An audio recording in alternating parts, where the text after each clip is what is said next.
কি রে, শীত লাগে? হ্যাঁ বেশি শীত? হাতে হাতে হাত মোজা লাগাইছো আবার? তুমি না কম্বল নিচে বসে আছো, শীত লাগে?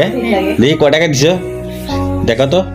একটা, আস্তে আস্তে, হ্যাঁ দেখি, দুইটা সিগারেট কিবে, দুইটা, হ্যাঁ তারপর তিনটা, দেখি ঘুমটা ভালো তো, চারটে, হ্যাঁ একটা একটা করে, দুইটা, হ্যাঁ কান টুপিও পড়ছো আবার, পায়ে কি পড়ছো দেখি, ও মা গো, আর মোজো ফুটছে, শীত লাগে? বাইরে যে দাঁড়া থাকো, শীত লাগে না বলো তোমার? হ্যাঁ হ্যাঁ শীত লাগে, শীত লাগে বেশি? হ্যাঁ আসলে শীত লাগে? হ্যাঁ এখন লাগে? দেখুন কান্টু পিলা কান্টু, ভাই শীতের কাপড় পরেন, ঠান্ডা লাগাবেন না? ঠান্ডা লাগবেন না।